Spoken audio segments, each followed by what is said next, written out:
Carmen in Hamilton, Montana. Hey, Carmen, thanks for watching Free Speech TV. You wanted to chime in on this? Yes, I did, Tom. I remember what happened back in when we invaded Kuwait. There was a Kuwaiti ambassador's daughter. She was crying on the television saying, you know, that there was an invasion and they were dumping babies out of incubators.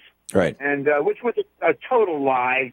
Yep. And all the sappy Republicans started crying and started beating the drum beat for war. Right. And of course we had to go there to save the babies.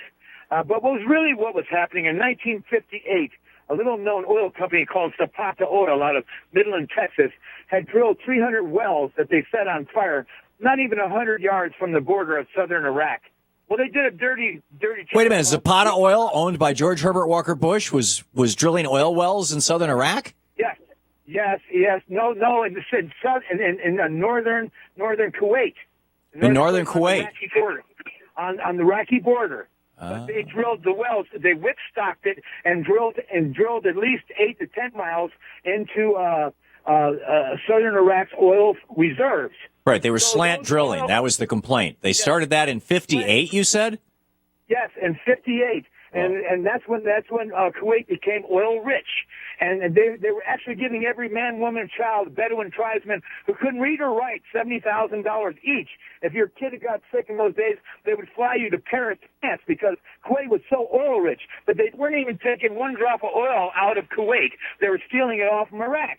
Now, when the Ayatollah Khomeini had gotten 1,500 tow missiles from Colonel North, and the October surprise happened, and Jimmy Carter was defeated because Ronald Reagan says, "I'm going to get these prisoners out of Tehran, Iran," and he says, "I'm going to do it, and I'll have them out in so many days."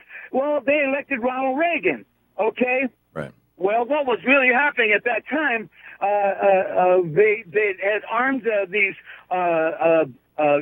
Korean War tanks that were given to us, you know, back when I guess Mossadegh was deposed. Right. And they had Korean War tanks, and Saddam had Vietnam War tanks, which could shoot farther and better. And so you stay away from the Republican Guard, or you get killed if you were an Iranian. All right. So with these new tow missiles, when they had the Marines go over and show them how to use them and everything, they said, "Go ahead, we'll call the Republican Guard out, and you can wipe them out." Okay. So they did. The Republican Guard showed up at a battlefield, and they wiped them out. And so they ran. So the elite Republican Guard who was left ran home to Saddam, and they said, "Hey, they just wiped us out."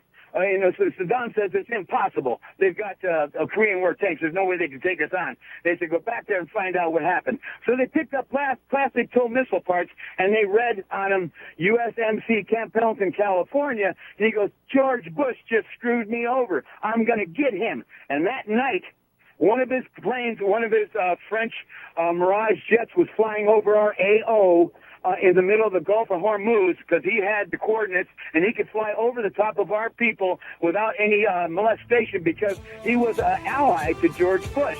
And what he done is he dipped the wings of that French Mirage jet and shot 2 missiles into the USS Stark and killed 79 sailors in the 1st Division, and nothing was done. That was a slap in George Bush's face for saying, "I know that you've been stealing our oil, and I know that you took us out with those 2 missiles."